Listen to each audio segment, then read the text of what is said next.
Should be started in a second. So here we are. Good. Hello, everyone. Good afternoon. Very welcome to this joint AWS and CodeBit webinar. This is the third webinar on a Monday afternoon. Sorry for being a bit late for a few minutes. Usually we start exactly at 4 p.m. But this time we couldn't because the slides haven't been here, and most importantly, the presenter. So we are now complete. So thanks everyone for joining. It's great to have you all here. As you all know, these webinars are recorded. So if you don't agree to that, please log out. Nobody sees that you are actually online except Simon. Simon, please do not log out. I need you. For everyone else that don't want to be recorded, this is your last chance to log out. Good, as always, we have everyone on mute. So if you have a question, please type it into the chat window. We will answer it. So I will monitor the chat window and give answer to what I know, or will inform Simone to the question, and then we go from there. So next slide, please. So this webinar, the third webinar, is about CloudFormation, and I have asked Simon to be a part of this webinar, and he actually presents quite a few slides over the next 45 minutes. We will have an introduction into what CloudFormation is, and you will see a small demonstration. And as always, type in your questions. We will answer them as we see them. Good, next slide, please. So to the agenda, it's an introduction to CloudFormation, but Simon has prepared quite a good slide set, so he can give you quite a good overview of what CloudFormation is, why you use it. He shows you the designer and the former and how the structure is and all of those things. So Simon will lead to that part. And as said before, there's a small demonstration at the end. Before you have another chance to answer push questions through. Good, next slide, please. So for those of you that haven't seen who we are, so CodeBit is a born in the cloud company. So we really do a lot of cloud native stuff in the DevOps world, serverless, AWS, Kubernetes, all these things, Puppet automation, cloud consulting. And we do many of those things, very focused on the cloud area. So most of you have already seen that before, and as I do not present today, or I just moderate today, I will not go through my formal introduction, just that we as a company, we know a lot about AWS, about Kubernetes, so if you have anything, reach out to us, we are here to help. Good, and with that, I hand over to Simon. Please, the next 35 minutes are yours. Perfect. Thank you, Marco, and thank you everyone for attending today. My name is Simone Pomata, and I'm a solution architect at AWS. I'm based in Zurich, and I've been in the company for 4 years. And today I will present to you those slides on AWS CloudFormation. It will take 30 minutes, and then in the final 5 minutes we will have a quick demo on AWS CloudFormation.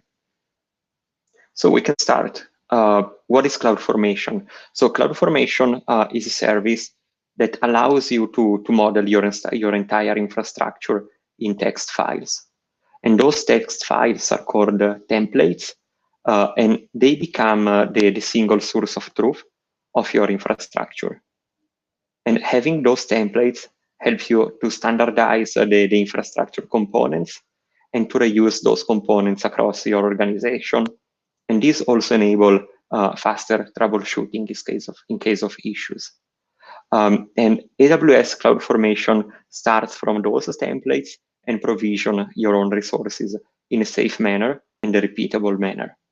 And this allows you to build and rebuild your infrastructure and applications without having to run custom scripts to deploy them. And when you provide templates, CloudFormation takes care of the right operations to perform and to update the resources that you want to create. And yeah, a bit more details on what CloudFormation is. So in CloudFormation, you have a simplified way to create and manage a collection of AWS resources. And this is done through the templates that we will see. And CloudFormation basically works by providing some templates, and then the service will orderly and predictably provision the resources for you.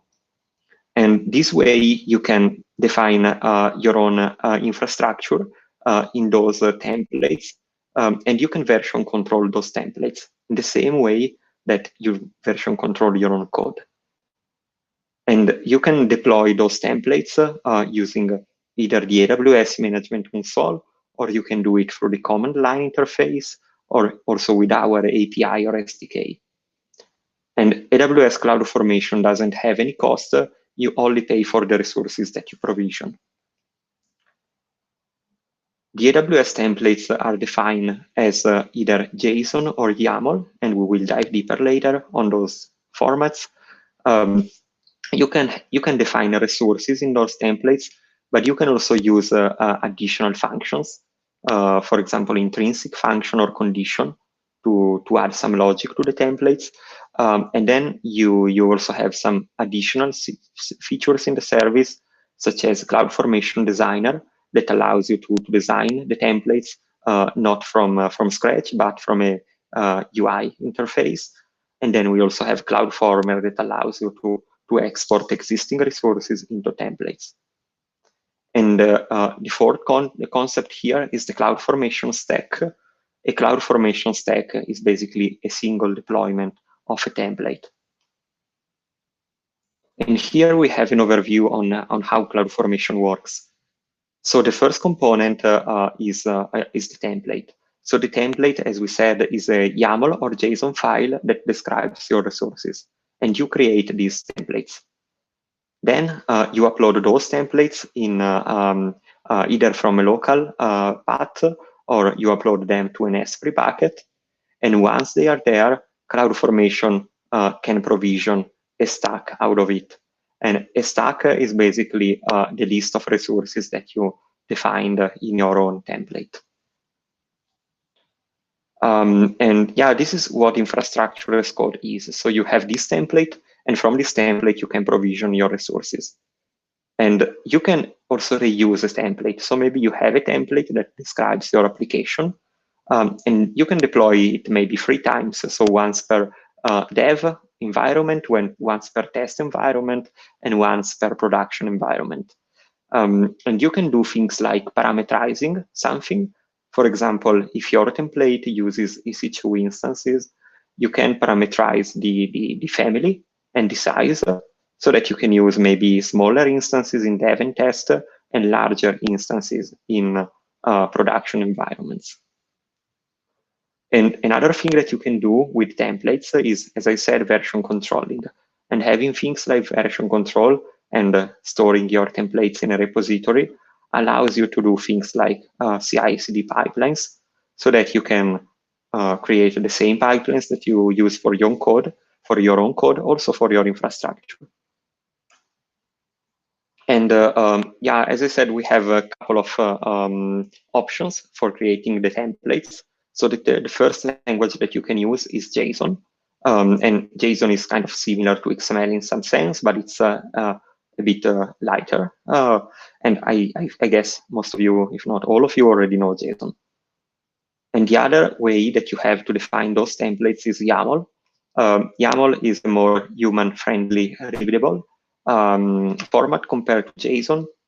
You can also use the comments in YAML that you don't have in JSON. But let's say the main downside of YAML is that you cannot create single line YAML files. You need to respect the spacing and the new lines. But usually YAML is more readable. At the end, either you choose JSON or YAML, functionally it will work the same. And the way it works again is that you have this template, and then this template will be used to deploy your own stacks. So the template is the code, the stack are the resources that you create by deploying the template. And we can go through let's say the way those templates work. And here we have a very easy one. This template here has different fields. The first one is the description, which is optional. And then we have the first block, the first relevant block, which are the parameters. And the parameters are basically fields that you can provide. And those fields need to be filled when you deploy the template. And the value that you give can be used in the resources that are created. For example, here the parameter is the SSH key. And so you can provide an SSH key. And the main resource that will be created is an EC2 instance. And this EC2 instance will use the SSH keys that you provide as a parameter. So this is how you could parameterize.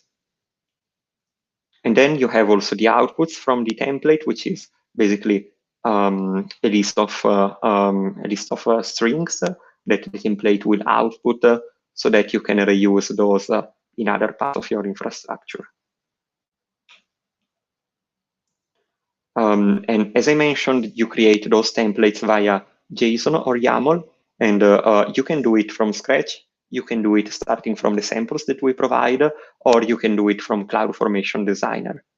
And CloudFormation Designer is a feature of CloudFormation in the AWS console, where you can design your own templates, you can drag and drop resources, and at the end, in this part here, you will have a JSON or YAML template as a result. And you can always, let's say, edit this template manually before deploying it. And once you have a template ready, you can create a stack, or you can create multiple stacks out of it. And the way you do it is either from the console, or from the CLI, or from the SDK or API. Here we have an example from the CLI. So you simply invoke AWS CloudFormation create stack. You provide a name for the stack. You provide a URL where the template is being uploaded. And then if the template had parameters, you need to provide the values for this parameter. And the result is that the stack will be created, and you will get as a result the ARN, so the unique identifier for the stack. Simon, there was a question, actually it's from my side, to the designer. Is the designer always up to date, or is the designer updated later on, like an overlay thing, or is the designer based on the actual functionalities of the service of that you configure with CloudFormation? Yeah, so from the designer, you can create a new template, a brand new template, or you can also edit an existing template. And this will always represent the resources that you have in your template. So I don't know if... If a new feature comes in, for example, EC2 gets a new feature, let's say it gets a new feature. Is that added at the same time to the designer as the new feature is coming up that supports it in CloudFormation, or is that something that comes over the months? Yeah, so usually AWS teams try to add all new features and services to CloudFormation, and also to the designer, of course. And we have a lot of services in CloudFormation, but not all services and features are there. But most of them are there. And cool. Yeah, most of the times when a new feature is released, it gets added to the service. Okay, cool. Thanks. Perfect. And yeah, moving forward and going on the template anatomy. So so here we will go a bit deeper into the components of the template. And here you can see the resources, let's say the keys that we have on the first layer of the template. So we can have the template format version, a description, metadata, parameters, mappings, conditions, transforms, resources, and outputs. And out of those, only the resources are the mandatory field. All the others are optional.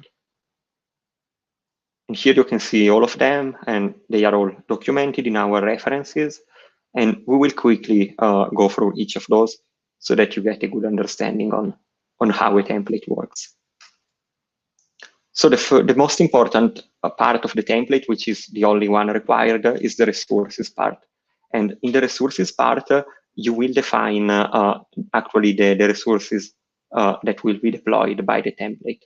And in this case, we have one single resource, which is called EC2 instance, and this is the logical ID. And we can see that the type is AWS EC2 instance. So it will create an EC2 instance with the properties that we define here. So we have an instance type, which is parameterized. We have the security group, the key name, and then the image.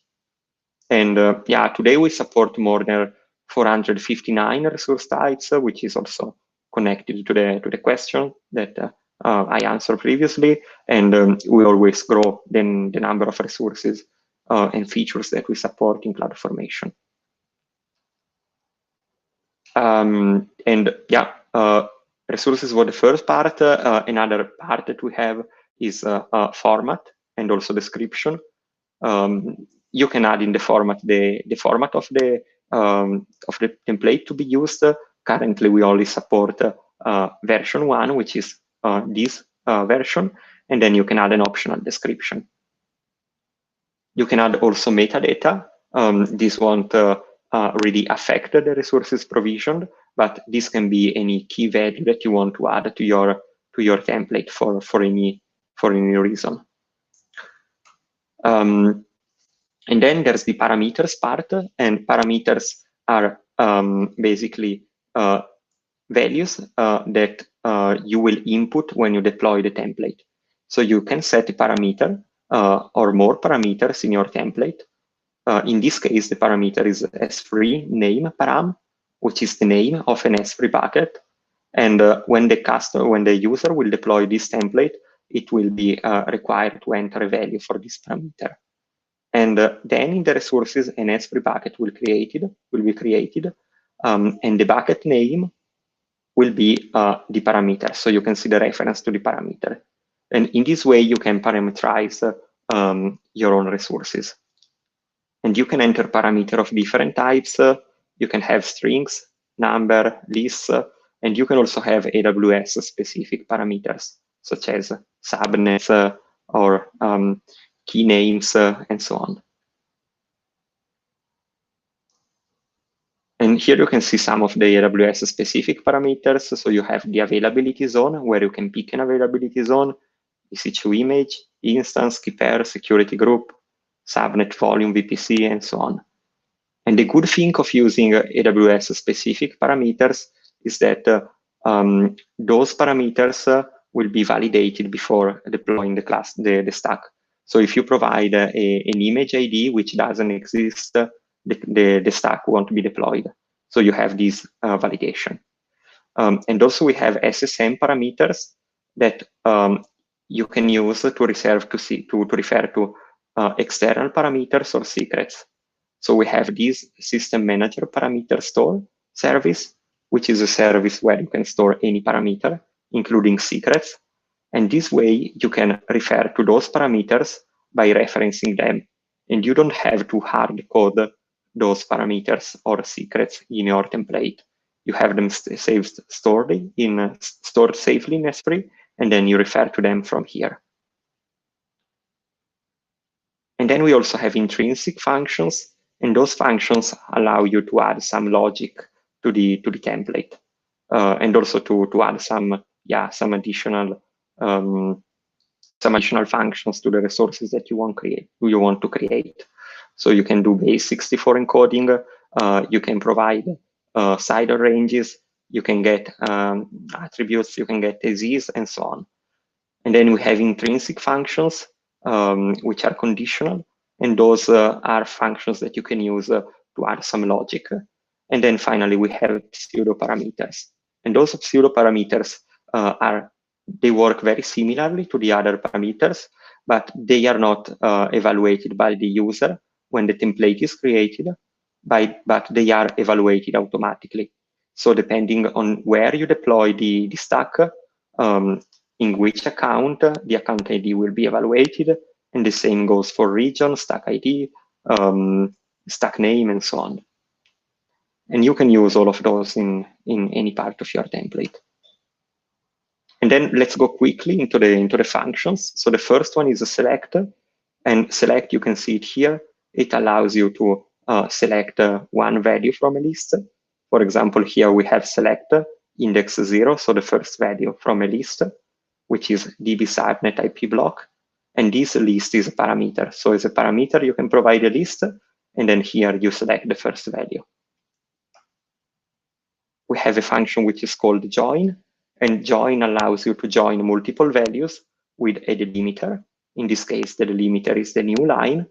And this way, you can join multiple lines with bootstrap instructions for your instances when they get launched. Another function that we have is called a sub, and this function will substitute any parameter that you provide with the actual value of that parameter.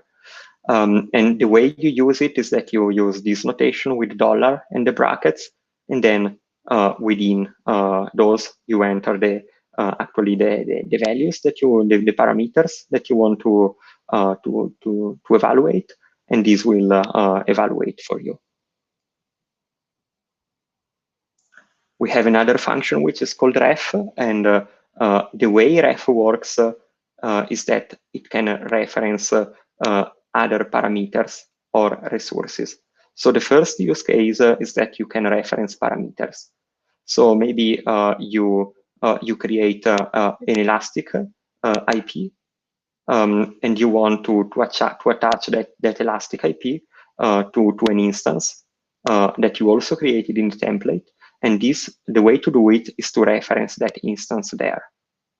And so you can basically link multiple resources in the same parameter by referencing them. Another option would be, another use case would be that you have a VPC, you want to create subnets into that VPC. The way you do it, if you want to create the VPC and the subnets from the same stack, the way you do it is that you first declare the VPC, and then when you declare the subnets, you need to reference that VPC so that the subnets are created into that VPC. And ref also works with parameters. So if you provide a parameter and you want to use that parameter, you use again ref with the parameter, and this will be evaluated. We have a function which is get@. Get@ is a way to actually get an attribute of another resource in the template. So we saw previously that with ref, you can reference another resource in the template, for example, a subnet, but maybe you don't want to reference the subnet itself, you want to reference a property of the subnet, for example, the CIDR range. And the way you do it is with the get@. So you declare get@, and then you declare the subnet, point the attribute, in this case, the CIDR range. And this will evaluate to the CIDR range. Another function that we have is base64. This is particularly useful when you want to pass base64 encoded data to, for example, to your instances. The way you can do it is with this function. So you can enter the plain text, you can have the plain text in a readable format, and then during deployment, CloudFormation will take care of converting it to base64 for you. Another very useful function is finding_map. Finding_map works by basically providing mappings in your template. And mappings are basically key value pairs. So you have, in this case, a mapping for the region. And you have US East 1, US West 1, EU West 1, and so on. And for each of those regions, we have key value pairs. And those key value pairs, they represent a AMI, so machine images for different architectures. And the reason we do it in this case is that machine images in AWS are specific to a region. So depending on the region where you deploy the template, you need to select a different AMI. So the easiest way to do it, I mean, the most simple way to do it would be to create a different template for each region, but this wouldn't be so scalable. The best way to do it, the best practice to use is to actually have region maps with all the regions and the same AMI in all the regions. And then when you have the resources section, and for example, you create an instance and you need to provide an image ID, you can use the find in map function.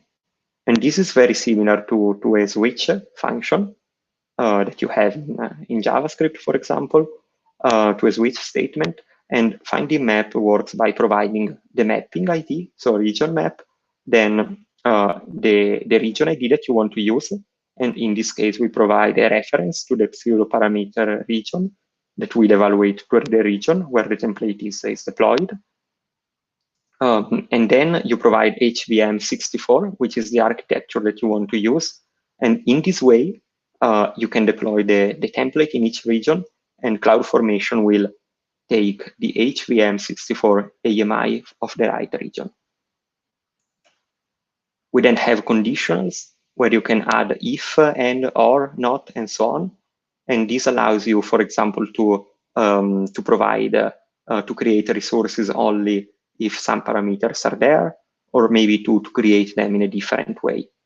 For example, here we have an if, and the instance type is C large if the parameter create prod resources is true.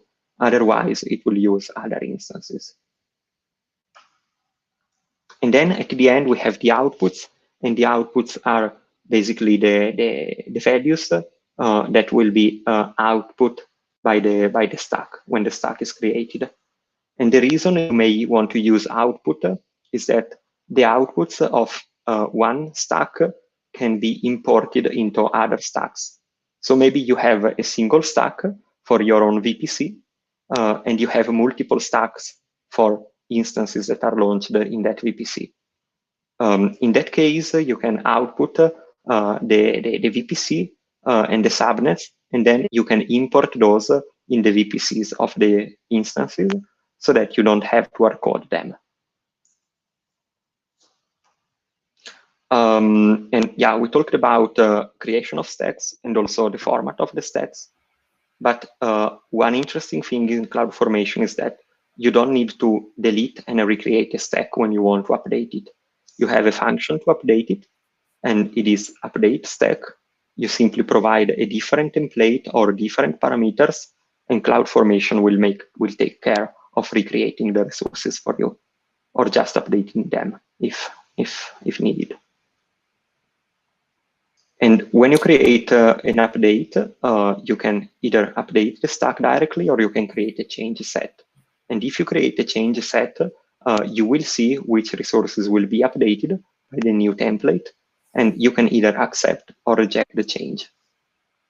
And this is useful, for example, if you want to double check the changes before deploying them. And another concept that we have is called nested stacks.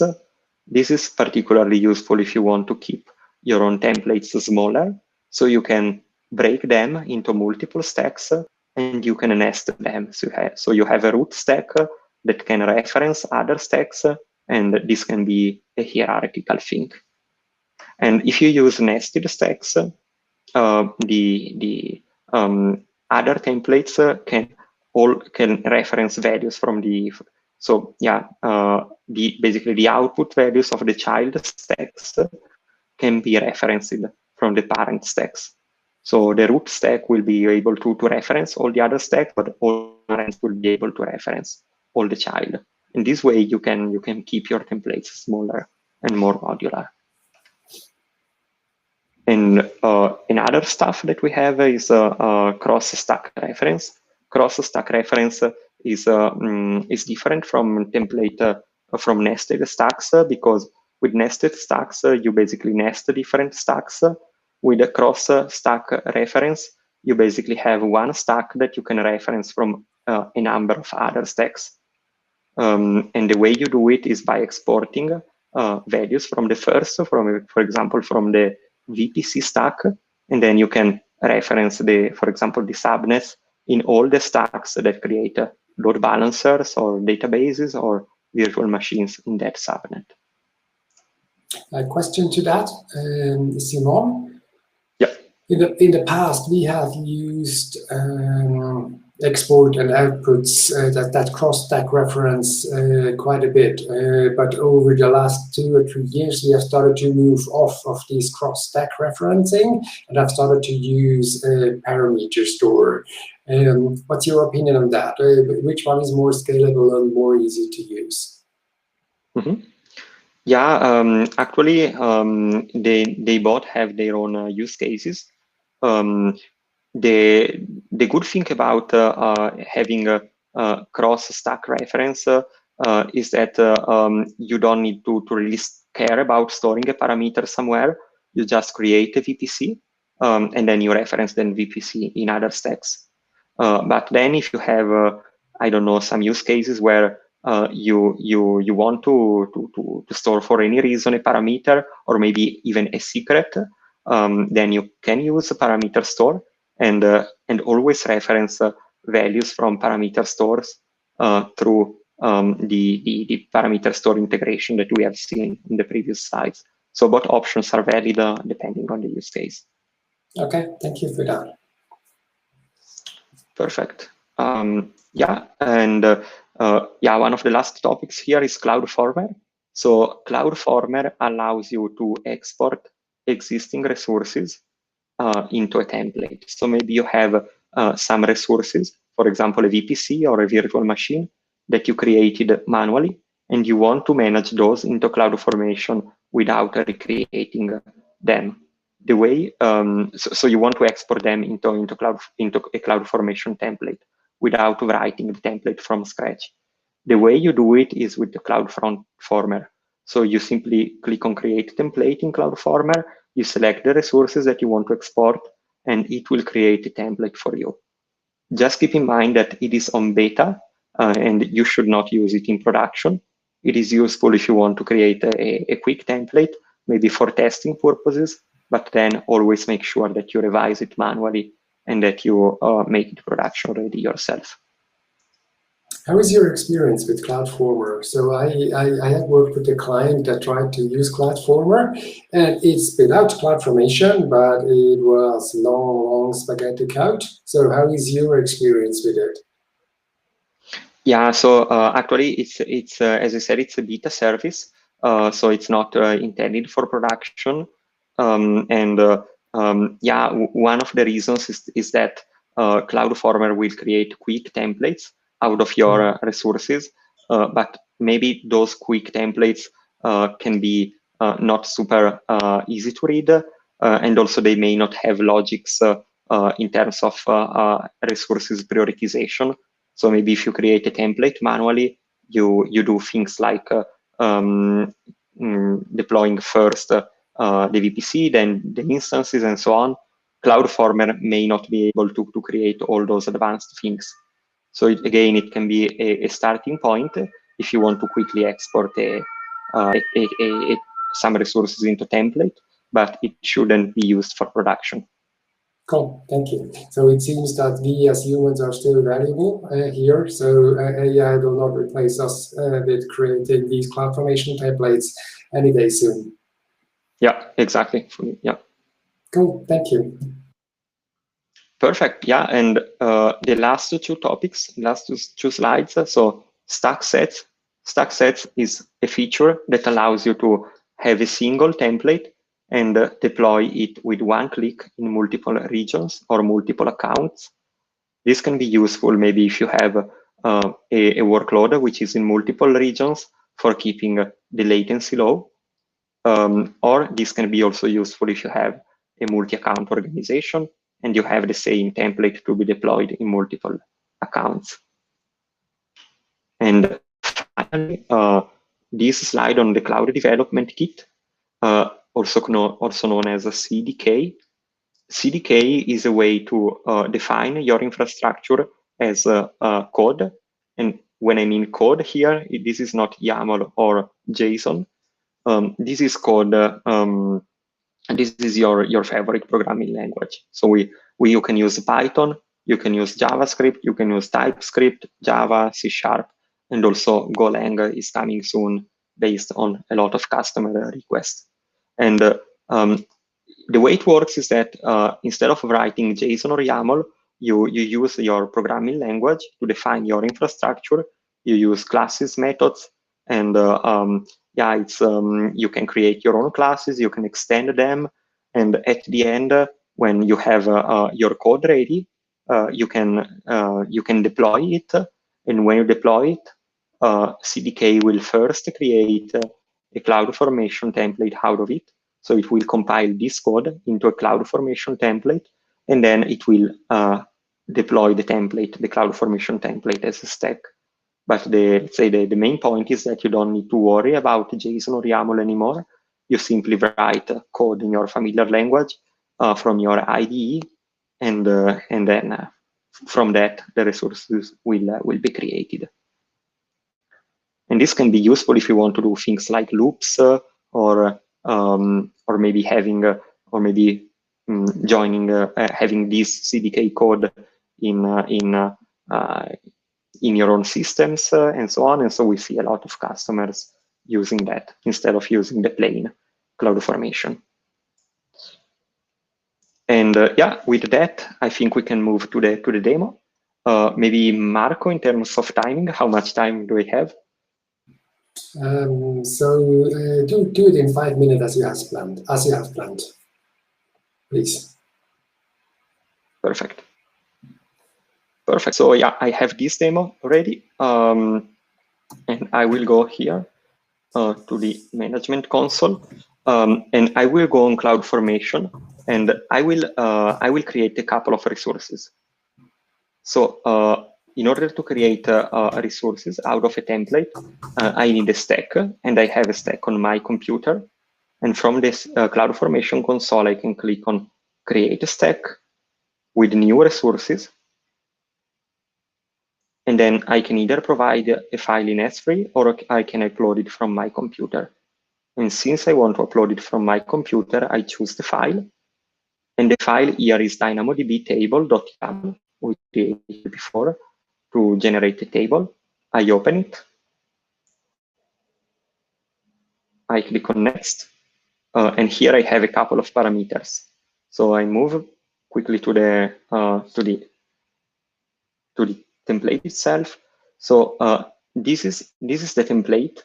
So we have some parameters, and those parameters are the hash key element, and the hash key element is basically the ID for a DynamoDB table that I want to create. It's the primary key, and then I have the type, and the type can be either string or number. I can select it, and this template will create just one resource, which is a DynamoDB table. And this DynamoDB table, we have a primary key, which is the key that I provide. And then it will have this key of the type that I provide, either string or number. And then on the output, it will output my own table, so the ID of the table. So I can go on, I can give the stack a name. I can call it DynamoDB sample. The hash key, I can give it any name I want. For example, it can be the city. And then the type will be string, which is the default. I click on Next. I can specify advanced parameters here, but I click on Next, and I create a stack. And this will create my stack. I have the stack info here with all the information about my stack, including the status, which is creating progress, the ID, the description that I provided in the template. If I go on events, I can see timely ordered events about the template. For example, the first creation that was user initiated, the creation of the table, which was initiated, and so on. If I click on resources, I can see all my resources that are created. If I go on parameters, I can see the values that I gave to the parameters. On template, I can always see the template and edit it, and I can do change sets. Now, as you see, the template has transitioned into create complete. So this step is now create complete. If I go on events here, I can see that the resources are created. And if I go on resource, I can see my table. I can click on it, and it will open the DynamoDB table. And now I have this table available in my console.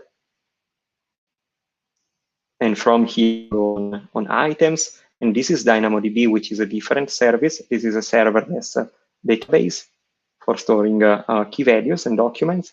And I can store something like the city of Zurich, and I can add things like country, ch, and so on. And I can save, and this is my table. And this is linked in my stack. And if I want to delete the resources, I simply delete the stack, and this will delete the resources. I can also keep some constraints so that deleting the stack is requires a second factor by basically validation and additional validation. And yeah, and that way I can protect my resources from accidental deletion. And another template that I had it here is this one. So in this template, I basically had a single template to deploy a WordPress website, and I already launched it in advance in the same way we launched this one. And the resources it created are a security group for the web server, and the web server with WordPress installed for demo purposes. And if I go on the output of my template, of my stack, I have a website URL, which is the URL where I can access WordPress. And if I click on it, I will be redirected to the URL for the virtual machine, and this is where I have my WordPress. So you can not only provision resources, but also do stuff like configuring and installing configuration on your own instances. And yeah, and that's it from my side. That's all. Excellent. Thank you so much, Simon, for the presentation. That's great. And the demo worked flawlessly. Thank you so much for preparing it as well. So as we are almost at the end of this webinar, I wanted to give you a last chance to state any questions. So if you have any questions, please type it into the chat window right now.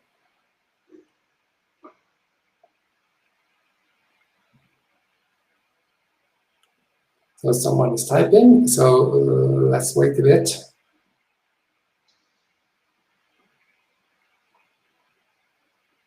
Okay, that was just to confirm that everything was great. So let's go to the next slide, please. And the next slide again. So we are already at the end of this webinar. Thanks everyone for joining. It was great to have you all here. As you know, this is a webinar series, so we will have the fourth webinar in about a month from now. It's actually on the 26th of October, again with Simone as well. So Simone and I will do that. It is about cloud-native applications with Lambda and DynamoDB. So it will be super interesting how to design and implement very modern applications that are really low cost in terms of running it. Come again, zoom in again into the sessions, and we look forward to see you the next time.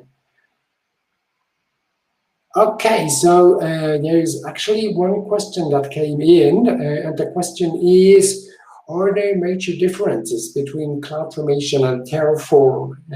Simone, do you want to answer that? Yeah, sure. Yeah, so actually, CloudFormation is an AWS service while Terraform is a partner service. So this is not provided by AWS, but by a third party that has integration with AWS. But they are both infrastructure as code services. Cool, thank you, Simon, for that. So from my point of view, why we as CodeBit, we are using CloudFormation quite a bit, and the biggest reason is not that Terraform is not good, but what we get out of using CloudFormation, we get full support from AWS, and that's a big value add for us, meaning if there is a problem on CloudFormation or the services, we don't have to triage the problem, we just drop it over to AWS support, and those folks will help us out, and I can assure you AWS support is really great. So they have helped us many times when we couldn't solve it as the AWS experts, and that's one of the biggest reasons why we're using CloudFormation. Terraform is cool as well, so many people love it, but it's just not an AWS product, as Simon said. So for us, CloudFormation works really well. If you needed to have it in a multi-cloud way, then Terraform is the right tool to use. So if you want to do it via another hyperscaler or via your on-prem environment, then Terraform is the way to go. If you're purely on AWS, go with CloudFormation. You will be totally fine with it. Good. So we are actually out of time. Someone is still typing, but I will do the closing. Everyone, thanks again for joining us, for spending 46 minutes with us. It's great to have such a great community. Thanks again. Have a great evening, and see you in a month. And if is anything, reach out to us. We are here. It's info@codebit.ch, or fill the web form. We are here to help you. Thank you so much. Thank you, Simon. Thanks to the audience. Talk to you in a month. Goodbye. Cheers. Thank you. Bye. Thank you.